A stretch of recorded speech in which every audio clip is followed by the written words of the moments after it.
a kid that's really ill. They're going through a divorce. So many things going on for people when they're just so stressed about things.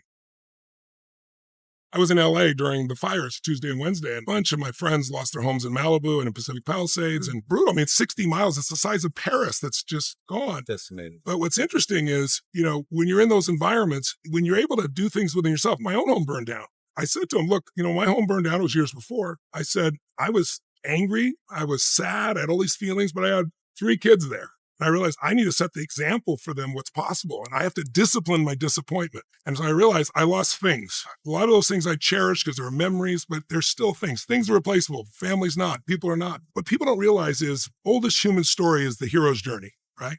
Every culture has it. What is the hero's journey? Your life is ordinary, meaning what you're used to. And then something comes along and disrupts it massively. Your place burns down. Someone in your family has cancer. I was told I had a tumor in my brain at one point. Somebody dies. You get robbed. I mean, I don't care how smart you are, how beautiful you are, how spiritual you are, how rich you are, you're going to have extreme stress at some point. But what I've learned is if you can manage through that, what it is really a call to a new life.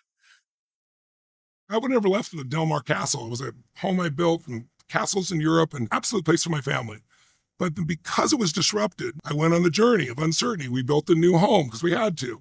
We met new people. I met some new mentors. I made some new decisions. I fought some new battles. And eventually, if you grow, you slay the dragon, you come home the hero of your life, and you have something to give other people. It's not book knowledge, it's real. And then as soon as you get comfortable, it comes again. I don't care how well you're doing, right? It never stops. If you're having extreme stress, corny as it sounds, the first key is you're going through hell, keep going. But if you make it through extreme stress, and you get to the other side, you learn 3 things. You learn, number 1, just how strong you really are. You don't realize how strong you are until you're tested. And then secondly, you find out who your real friends are. Not your Facebook friends, right? Because they're the ones that show up. I've been through that a few times. We all have, right? And then thirdly, you get like an immunity to future challenges. Because I had a friend that was locked up in North Vietnam for 7 years on a slab where they chained him to the ground and you got to go to the bathroom and it ran down his back and burned his back. I remember years later, the IRS was doing something really ridiculous. It took him 3 years to unwind it. They were wrong. He won, but it was really painful. And he was barely even stressed. I was like, how come this goes? If the North Vietnamese can't get me, he said, after that, nothing can. Life is always happening for a reason, a higher purpose, but it's our job to find that purpose. In other words, life's happening for me, not to me. It looks like it's happening to me, but it's my job to figure out it's happening for me. So I look back on my childhood, that was for me. It didn't look like it, didn't feel like it. I look at my father, that was for me. What you're saying, obviously changing people's perception and trying to get their mindset different. In all your events that you give, for that day, that they're there, the hour, the weekend, the week, whatever it is, they're excited. They're around an environment that's really helping generate that transformation out of their comfort zone, right? Yeah. How do you really create this atmosphere to really get them to make it a long-lasting transformation? How does that happen? Well, it's interesting because people think it's going to be a pump up and so forth. And certainly, I've never been a motivator. I've always been a strategist, but I do know you need energy to follow through. You can have the best tools in the world, but if you're low energy, you're not going to use them, right? So people see me in an audience with 20,000 people and they're going crazy and like, oh, it's a motivational seminar. I don't need motivation. You don't need a motivation, but you do need to tap into what drives you. And everybody is motivated. You might be motivated to eat, right? So that's why you're overweight. So it's finding that inner drive.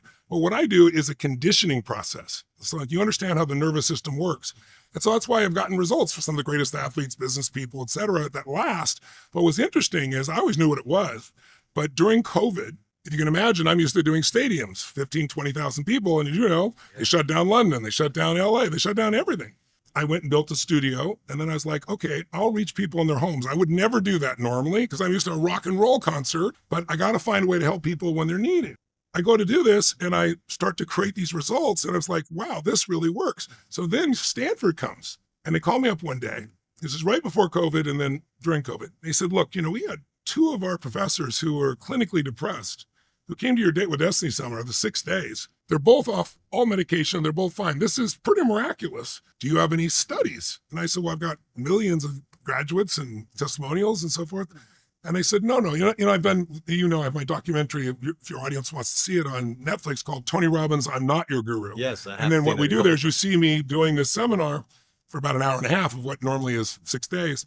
But you see the people that are suicidal, and then we follow up, and you see them 5 years later, or you see somebody that couldn't have a kid, or you see all the changes lasting because it's in their nervous system. But here's what's interesting. Stanford says, well, what if we did a study? I said, great. What do you want to study? They said depression, because now COVID's starting to hit. And they said, depression's out of control. People are overdosing on drugs right now like crazy. Suicides are through the roof.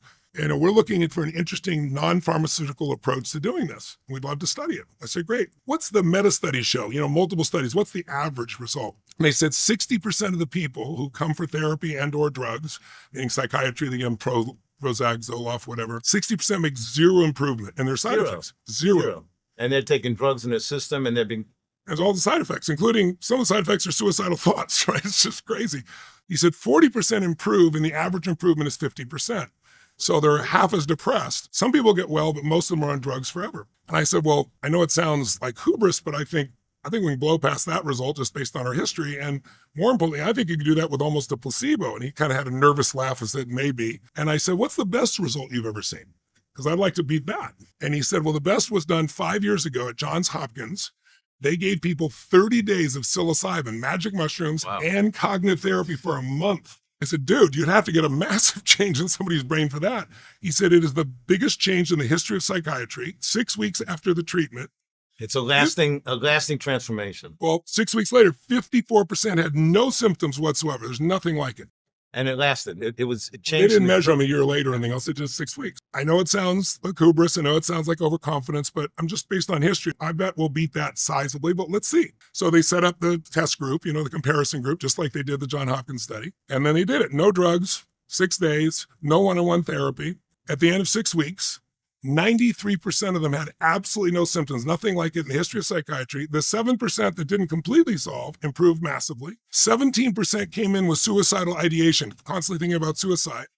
No suicidal ideation afterwards. And 1 year follow-up showed, at the end of a year, never seeing me again, because of the way they were conditioned, these people had 72% reduction in negative emotions, 51% increase in positive emotions. So the big question is why is this not being done? Why aren't they? Okay, I'm not saying go out and do psilocybin every day, but I mean, there has to be some microdosing. I don't know what it is, but something. If it's that successful, why aren't they promoting this? Well, the current government, as we know, Bobby Kennedy is in there, and now you got Dr. Oz, who's going to head up, Obamacare, and you've got current as of the new transformation. The new transformation here. As long assuming they get approved. Yeah. These are all people that during COVID were telling people different than what we were being told. The lies were being told, so they're in charge. But right now we have a sick care system where the insurance companies, if you study what happens, they don't really want the surgeon most of the time. They want the drugs that they can sell you forever. I'm not being harsh. It's just that's reality.